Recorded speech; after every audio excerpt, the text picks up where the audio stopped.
ఒక దేశ ఆర్థిక వ్యవస్థ సజావుగా సాగాలంటే కేవలం డబ్బు ఉంటే సరిపోదు. ఆ డబ్బు ఎంత వేగంగా చలామణి అవుతుందనేది కూడా చాలా ముఖ్యం. ఈ ఎకానమీలో దీనినే ద్రవ్య ప్రసార వేగం అంటారని గుర్తుంచుకోండి. ఈ రోజు వీడియోలో అసలు ద్రవ్య ప్రసార వేగం అంటే ఏంటి, అది ఏ ఏ అంశాలపై ఆధారపడి ఉంటుంది, దేశ ఆర్థిక వ్యవస్థను ఇది ఎలా శాసిస్తుంది అనే అంశాల గురించి చాలా సింపుల్ గా ప్రాక్టికల్ గా తెలుసుకుందాం. స్కిప్ చేయకుండా లాస్ట్ వరకు చూడండి.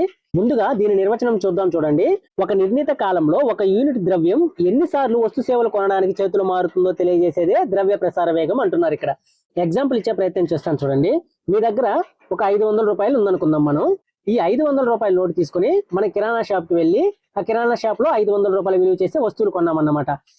ఆ కిరాణా షాప్ వాడు ఏం చేశాడంటే ఆ 500 తీసుకెళ్లి వెజిటేబుల్స్ తీసుకొచ్చాడు అన్నమాట. ఈ వెజిటేబుల్ అమ్మే అతను ఏం చేశాడంటే తన ఆరోగ్యం రీత్యా డాక్టర్ దగ్గరికి వెళ్ళి 500 రూపాయలు ఖర్చు పెట్టారన్నమాట. చూడండి, ఇక్కడ మీ దగ్గర ఉన్న ఈ ఒక్క 500 రూపాయలే ఎంతమంది చేతులు మారిందో చూడండి. ఇక్కడ మీ దగ్గర నుంచి ఇక్కడికి ఒకసారి, ఇక్కడి నుంచి ఇక్కడ కూరగాయల దగ్గరికి 2 సార్లు, ఈ కూరగాయల అతని దగ్గర నుంచి డాక్టర్ దగ్గరికి 3 సార్లు అన్నమాట. మీ దగ్గర ఉన్న ఈ 500 రూపాయలే మీ ద్రవ్య ప్రసార వేగం ఎంత ఇప్పుడు? 1, 2, 3 అన్నమాట. చూడండి, ఇక్కడ ఒక నిర్ణీత కాలంలో ఒక యూనిట్ ద్రవ్యం ఎన్నిసార్లు వస్తు సేవలు కొనడానికి చేతులు మారుతుందో తెలియజేసేదే ఈ ద్రవ్య ప్రసార వేగం అన్నమాట. ఈ ద్రవ్య ప్రసార వేగం అనే అంశం గురించి మీకు ఇప్పుడు క్లారిటీ వచ్చిందని అనుకుంటాను.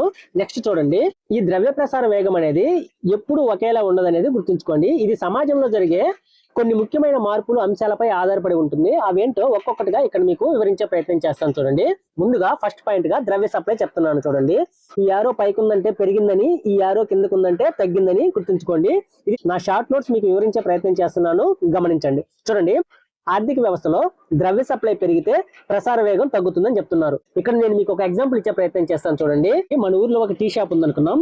ఆ టీ షాప్ ఆయన దగ్గర ఒకటే గాజు గ్లాస్ ఉందన్నమాట. ఒక రోజు మొత్తంలో అతని దగ్గరికి ఒక 10 మంది టీ తాగడానికి వెళ్ళారంటే ఈ ఒక్క గ్లాస్ ని అతను వచ్చిన వాళ్ళందరికీ ఒక గ్లాస్ ఇవ్వడం, దానికి మళ్ళీ క్లీన్ చేసి మళ్ళీ ఇంకోసారి ఇవ్వడం వల్ల ఈ ఒక్క గ్లాస్ లోనే 10 మందికి టీ ఇవ్వడం వల్ల ఈ ఒక్క గ్లాస్ ప్రసార వేగం ఎంత అయింది? ఒక రోజుకి 10 అయింది అన్నమాట. అదే టీ షాప్ అతను నాకు ఈ రోజు 10 మంది వచ్చారనే ఉద్దేశంతో తర్వాత రోజు అతను 10 గ్లాసులు తీసుకొచ్చి షాప్ లో పెట్టాడు అనుకుందాం. తర్వాత రోజు మొత్తానికి అతనికి 10 మంది వెళ్ళారు. ఈ 10 మందికి 10 గ్లాసుల్లో ఒక్కొక్కసారి ఇచ్చాడు అనమాట. అప్పుడు ఈ 10 గ్లాసుల ప్రసార వేగం ఎంత అయింది? ఇక్కడ 1 అయింది. ఎందుకంటే ఇక్కడ 10 గ్లాసులు ఉన్నాయి. 10 గ్లాసులు ఒక్కొక్కసారి ఒక్కొక్కరికి పోయి టీ ఇవ్వడం జరిగింది అన్నమాట. ఇక్కడ చూడండి, ఒక గ్లాస్ ఉన్నప్పుడు దాన్ని 10 మందికి ఇస్తే దాని ప్రసార వేగం 10 అయింది. అదే విధంగా 10 గ్లాసులు 10 మందికి ఇవ్వడం వల్ల దాని ప్రసార వేగం 1 అయింది. అంటే ఏమైంది? ఇక్కడ గ్లాసుల సప్లై మనం పెంచడం వల్ల దాని ప్రసార వేగం తగ్గిందన్నమాట. చూడండి, ఆర్థిక వ్యవస్థలో ఈ పరపతి సమస్యలు అనేటివి పెరిగితే ప్రసార వేగం పెరుగుతుందని చెప్తున్నారు. పరపతి సమస్యలు అంటే ఏంటంటే అప్పు ఇచ్చే సంస్థలని మీరు గుర్తుంచుకోండి సింపుల్ గా. చూడండి, దేశంలో బ్యాంకులు లోన్లు ఇచ్చే పరపతి సంస్థలు ఎంత బలంగా ఉంటే ద్రవ్య ప్రసార వేగం కూడా అంతే పెరుగుతుందని గుర్తుంచుకోండి. చూడండి, చిన్న ఎగ్జాంపుల్ చెప్తాను. చూడండి, అసలు మన దగ్గర 1 రూపాయి కూడా లేనప్పుడు మనం ఏం ఖర్చు పెట్టడానికి మనకు అవకాశాలు ఉండవు. అదే విధంగా మనకి ఏ ఆదాయం లేకపోయినప్పటికీ ఈ పరపతి సంస్థల నుంచి మీకు ఏ ఆదాయం లేకపోయినా పర్లేదు, నేను నీకు క్రెడిట్ కార్డ్ ప్రొవైడ్ చేస్తాను, ఈ నెలలో ఎంతైనా నువ్వు ఖర్చు పెట్టుకో, నెక్స్ట్ మంత్ లో నువ్వు నాకు పే చేస్తే సరిపోద్ది, ఈ నెలలో నువ్వు నాకు పే చేయాల్సిన అవసరం లేదని ఏదైనా ఒక క్రెడిట్ కార్డ్ సంస్థ మనకి చెప్పింది అనుకోండి. అప్పటి వరకు మనకు ఖర్చు పెట్టే ఆలోచన లేకపోయినప్పటికీ ఈ ఆర్థిక వ్యవస్థలో మనకి ఇట్లా ఈజీ మనీ రావడం వల్ల మనం ఏం చేస్తామంటే ఖచ్చితంగా దాన్ని ఉపయోగించుకోవడానికి అవకాశం ఉంటుంది. ఈ పరపతి సంస్థలు పెరిగే కొద్దీ ప్రజలకు సులభంగా క్రెడిట్ కార్డ్స్, లోన్స్ రూపంలో వారు వేగంగా షాపింగ్ చేయడానికి అవకాశం ఉందని గుర్తుపెట్టుకోండి. వేగంగా క్రెడిట్ కార్డ్స్ ఇట్లా షాపింగ్ చేయడం వల్ల మన దగ్గర ఉన్న ద్రవ్యం ఎక్కువ సార్లు చేతులు మారడానికి అవకాశాలు ఉందని గుర్తుంచుకోండి. 3వ పాయింట్ చూడండి, నగదు వ్యవహారాలు పెరిగితే ప్రసార వేగం కూడా పెరుగుతుందని చెప్తున్నారు. ఆల్రెడీ మనం ఇందాక చెప్పుకున్నాం కదా, ఈ 500 రూపీస్ ఫస్ట్ ఎగ్జాంపుల్ లో దీనికి అప్లై చేసే ప్రయత్నం చేయండి. ఇది నగదు వ్యవహారమే కదా. ఈ నగదు వ్యవహారము ఎన్నిసార్లు పెరిగింది? మనకి ఇందాక ఎగ్జాంపుల్ లో 3 సార్లు పెరిగింది. అలా కాకుండా దాన్ని ఇంకా పెంచుకుంటూ పోతే ద్రవ్య ప్రసార వేగం కూడా పెరుగుతుందని ఇక్కడ అర్థం అన్నమాట. ఈ 3వ పాయింట్. ఈ వినియోగ ప్రవృత్తి అనేది ఉంది కదా, 4వ పాయింట్ చూడండి, వినియోగ ప్రవృత్తి పెరిగితే ప్రసార వేగం పెరుగుతుందని.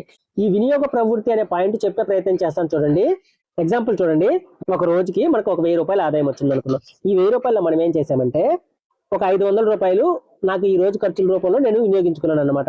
నెక్స్ట్ పోతే ఇంకొక 500 రూపాయలు నేను పొదుపు చేసుకున్నా ఈ రోజుకి సంబంధించి. ఇది నాకేమైంది? ఇక్కడ వినియోగం అయింది, ఇక్కడ పొదుపు అయింది.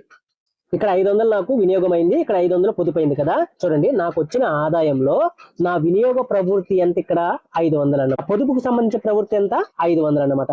ప్రవృత్తి అంటే ఏంటంటే మనకు వచ్చిన ఆదాయంలో నువ్వు ఎంత దానికోసం ఖర్చు చేస్తున్నావు అనే దాని గురించి చెప్పేదే ప్రవృత్తి అన్నమాట. చూడండి, నీ వినియోగ ప్రవృత్తి ఇక్కడ ఎంత ఉంది, 500 ఉంది కదా. ఈ వినియోగ ప్రవృత్తి నీకు వచ్చిన 500లో నుంచి 1000 రూపాయలుగా నువ్వు వినియోగ ప్రవృత్తి చేసావంటే ఇదే 500 1000 రూపాయలుగా ద్రవ్య ప్రసార వేగం పెరిగేదానికి అవకాశం ఉంది కదా. ఆ పాయింట్ ఇక్కడ చెప్తున్నాడు అన్నమాట. వినియోగ ప్రవృత్తి పెరిగితే ప్రసార వేగం కూడా పెరుగుతుందని. ఇకపోతే చూడండి, మన దేశ ఆర్థిక వ్యవస్థలో ఉన్న మొత్తం ద్రవ్యం మనం 1000 రూపాయలు అనుకున్నాం. ఈ మొత్తం 1000 రూపాయల్లో 900 రూపాయలు ఒక్క మనిషి దగ్గరే కేంద్రీకృతం అయిందన్నమాట.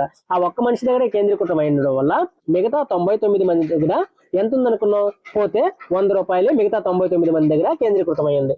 అంటే చూడండి, ఇక్కడ ఈ ఆదాయ అసమానతలు పెరగడం వల్ల ఆర్థిక వ్యవస్థలోకి వచ్చే మనీ ఎంత ఉంది, 100 రూపాయలే ఉంది కదా. ఈ 100 రూపాయలు ఈ ప్రసార వేగం తగ్గుతుందే కదా ఇక్కడ. ఎందుకంటే మనకు ప్రసార వేగం 1000 రూపాయలు ఆర్థిక వ్యవస్థలో ఉండాల్సింది, ఇక్కడ 100 రూపాయలే ఉంది ప్రసార వేగం. ద్రవ్యోల్బణ కాలంలో ప్రసార వేగం పెరుగుతుందని చెప్తున్నారు. అసలు ఈ ద్రవ్యోల్బణ కాలంలో ప్రసార వేగం ఎందుకు పెరుగుతుందో ఇక్కడ నేను మీకు చెప్పే ప్రయత్నం చేస్తాను. చూడండి, ద్రవ్యోల్బణం అంటే ఏంటంటే ఒక చిన్న ఎగ్జాంపుల్ ఇస్తాను. నెక్స్ట్ వీడియో మనకు ద్రవ్యోల్బణం గురించి ఉంటుంది, అక్కడ నేను మీకు బ్రీఫ్ గా వివరిస్తాను. ఇప్పుడు జస్ట్ ఒక సింపుల్ వేలో గుర్తుపెట్టుకునే ప్రయత్నం చేయండి. ఆర్థిక వ్యవస్థలో ఉన్న వస్తువుల ధర నిరంతరం పెరుగుతూ ఉండడాన్ని మనం ద్రవ్యోల్బణం అంటున్నాం. ఓకేనా. ఈ ద్రవ్యోల్బణ కాలంలో ప్రసార వేగం పెరుగుతుంది అంటున్నారు. ఎలా పెరుగుతుందో చెప్తాను చూడండి. మన దగ్గర ఒక 500 ఉందనుకున్నాం. ఈ రోజు ఒక వస్తువు ధర ₹1 ఉందనుకున్నాం. ఈ రోజు ప్రకారం మనకు ఒక వస్తువు ధర ₹1 అనుకుంటే మనకి ఎన్ని వస్తువులు వస్తాయి, 500 వస్తువులు రావడానికి అవకాశం ఉంది. రేపటి సినారియో చెప్తాను చూడండి. మన దగ్గర సేమ్ 500 ఉంది, ఇక్కడ ₹2గా ఉందన్నమాట ఒక వస్తువు ధర. ఇక్కడ మనకి ఎన్ని వస్తాయి, 250 రావడానికి అవకాశం ఉంది. అదే విధంగా 3వ రోజు 4వ రోజు 5వ రోజుకి వచ్చే సమయానికి ఏమైందంటే మన దగ్గర 500 రూపాయలు అలానే ఉంది, ఈ వస్తువుల ధర మాత్రం 5 రూపాయలకి పెరిగిందన్నమాట. ఇక్కడ మనకి ఎన్ని వస్తువులు వస్తాయి, ఇక్కడ 100 వస్తువులు రావడానికి అవకాశం ఉంది. ఇక్కడ నీకు ద్రవ్యం విలువ పడిపోతుంది కాబట్టి నా దగ్గర ఉన్న ద్రవ్యానికి ఇప్పుడు ధరలు పెరుగుతున్న కారణంగా నాకు తక్కువ వస్తువులు వస్తాయనే భయంతో మనం ఏం చేస్తామంటే ఇంకా ధరలు పెరుగుతూ పోతూ ఉంటాయి కాబట్టి మన దగ్గర డబ్బులు ఉంచుకోకుండా ఎక్కువ వస్తువులు కొనడానికి మనం ప్రయత్నిస్తాం. కాబట్టి మన దగ్గర ఉన్న డబ్బు మొత్తాన్ని మనం ప్రసార వేగం రూపంలో ఆర్థిక వ్యవస్థలకు పంపిస్తామని గుర్తుంచుకోండి ద్రవ్యోల్బణ కాలంలో. చూడండి, నెక్స్ట్ పాయింట్, ఆర్థిక మాన్య కాలంలో ప్రసార వేగం తగ్గుతుంది అని గుర్తుపెడుతున్నాడు. ఈ ఆర్థిక మాన్య కాలంలో ప్రసార వేగం తగ్గడం ఏంటి చెప్తాను చూడండి. మీకు ఒక ఉద్యోగం ఉందండి, ఆ ఉద్యోగంలో మీకు నెలకు ఒక 5,000 రూపాయల ఆదాయం వస్తుంది. ఈ నెలకు ఒక 5,000 రూపాయలు వచ్చే ఆదాయంలో మీరు ఉద్యోగంలో చేరున్నారు. ఈ ఆర్థిక మాన్యం అంటే ఏంటంటే ఆర్థిక వ్యవస్థలో వస్తువులు ఎక్కువ ఉంటాయి, డిమాండ్ చేసే వాళ్ళు తక్కువ ఉంటారు అనమాట. ఎందుకు ఈ సినారియో వస్తుందో నేను షార్ట్స్ రూపంలో మీకు వివరించడం జరిగింది, అక్కడ ఒకసారి చూడండి. ఇప్పుడు మీకు బ్రీఫ్ ఇచ్చే ప్రయత్నం చేస్తాను చూడండి. ఆర్థిక వ్యవస్థలో ఉన్న మొత్తం ఉత్పత్తి కారకాలను ఉపయోగించి ఆర్థిక వ్యవస్థలో ఉన్న మొత్తం ముడి పదార్థాలను ఉపయోగించి నువ్వు మొత్తం ఉత్పత్తి చేసేసావు అనమాట. ఎందుకు చేస్తావు, సాంప్రదాయ ఆర్థికవేత్తలు మనకు ఒక పాయింట్ చెప్తారన్నమాట. నువ్వు ఎంత ఉత్పత్తి అయినా చెయ్యి, దాని డిమాండ్ అదే సృష్టించుకుంటుందని చెప్తారన్నమాట. ఆ ఉద్దేశంతో ఏం చేస్తారంటే వ్యాపారవేత్తలు మొత్తం తన దగ్గర ఉన్న మొత్తం రా మెటీరియల్ ఉపయోగించి మొత్తం ఎంప్లాయ్మెంట్ ను ఉపయోగించి పెద్ద మొత్తంలో ఉత్పత్తిని తయారు చేయడానికి ప్రయత్నిస్తారన్నమాట. చూడండి, నీకు ఇప్పుడు 5,000 రూపాయల ఆదాయం వస్తుంది కదా, నీతో నెలకు సరిపడా ఉత్పత్తి కాకుండా ఒక సంవత్సరానికి సరిపడా ఉత్పత్తి నీతో ఉత్పత్తి సంస్థలు చేపించేసుకున్నాయి అనుకున్నాం. ఇక్కడ 50,000 వస్తువులు ఉత్పత్తి చేసేసారన్నమాట. ఇక నీతో వాళ్ళకి ఏం అవసరం ఉంది, ఎందుకంటే 12 నెలల దాకా వాళ్ళకి అవసరం లేదన్నమాట. ఎందుకు లేదు, వాళ్ళకి కావాల్సిన ఉత్పత్తి వాడికి వచ్చేసింది. ఇంకా నీకు డైలీ కూర్చోబెట్టి నీకు జీతం ఇవ్వడం ఎందుకని నీ ఉద్యోగం తీసేశారన్నమాట. నీ ఉద్యోగం తీసినప్పుడు నీకు ఎంత ఉంది, నీ జీతం 5,000 ఉందన్నమాట. ఈ 5,000 జీతం ఉన్నప్పుడు నువ్వేం చేస్తావంటే నీకు నెల జీతం 5,000 వస్తున్నప్పుడు నీ 5,000 నువ్వు ఖర్చు పెట్టడానికి ట్రై చేస్తావు. నీకేమైంది, ఇక్కడ ఒక 11 నెలలు ఇంకా నీకు 5,000 రూపాయలు కాకుండా నీకు జీతమే రాదని నీకు తెలిసినప్పుడు నువ్వేం చేస్తావంటే భవిష్యత్తులో నాకు అవసరాల దృష్ట్యా ఇక్కడ ధరలు తగ్గుతూ ఉన్నప్పటికి కూడా నువ్వు ఖర్చు పెట్టవు. ఎందుకంటే నాకు ఉద్యోగం లేదు కాబట్టి నీ అవసరం వరకే నువ్వు ఖర్చు పెట్టుకొని మిగతాది పొదుపు ప్రవృత్తిలాగా మార్చుకునే దానికి అవకాశం ఉండడంతో ఇక్కడ ఈ ద్రవ్యం యొక్క ప్రసార వేగం తగ్గుతుందని గుర్తుంచుకోండి. ఇకపోతే చూడండి, వేతన విధానం పెరిగితే ప్రసార వేగం పెరుగుతుంది అంటున్నారు కదా. వేతన విధానం అంటే ఏందో చూడండి. వేతనంకి జీతంకి తేడా తెలుసుకోండి. డైలీ ఏ రోజు పనికి పోయి ఆ రోజు నీకు గాని వాడు గాని నీ కూలీ ఇచ్చేస్తే దాన్ని వేతనం అంటారు. అలా కాకుండా నెలకి మనకు శాలరీ ఇవ్వడాన్ని మనం జీతం అంటున్నాం అన్నమాట. ఈ వేతన విధానం అనేది కూలీతో మొదలవుతుంది కదా. ఈ కూలీలు రోజు వచ్చేసేయంటే దాని ప్రసార వేగం కూడా పెరుగుతుంది. అలా కాకుండా ఈ వేతన విధానంలో అంతరాలు ఉన్నాయనుకోండి, నెల జీతం అనుకోండి, ఈ ప్రసార వేగం తగ్గడానికి అవకాశం ఉందన్నమాట. ఎందుకంటే ఇక్కడ డైలీ ఇక్కడ నీ చేతిలోకి డబ్బులు వస్తుంది కాబట్టి ఈ డైలీ వచ్చిందని డైలీ నువ్వు ఖర్చు పెట్టేస్తావు కాబట్టి ఇక్కడ ప్రసార వేగం పెరుగుతుంది. ఇక్కడ నీకు వేతన విధానంలో డిలే రావడం వల్ల, డిలే అంటే ఏంది, మంత్లీ ఒకసారి రావడం వల్ల ఇక్కడ ప్రసార వేగం తగ్గడానికి అవకాశం ఉందని మీరు గుర్తుపెట్టుకోండి. ఇకపోతే చూడండి, లాస్ట్ పాయింట్ గా పారిశ్రామిక అభివృద్ధి చెందిన దేశాలలో ప్రసార వేగం పెరుగుతుంది అంటున్నారు. పారిశ్రామికంగా అభివృద్ధి చెందిన దేశాల్లో వ్యాపారాలు పరిశ్రమలు నిరంతరం నడుస్తూనే ఉంటాయి. అందువల్ల ఆయా దేశాల్లో ద్రవ్య ప్రసార వేగం చాలా ఎక్కువ ఉంటుందని గుర్తుంచుకోండి.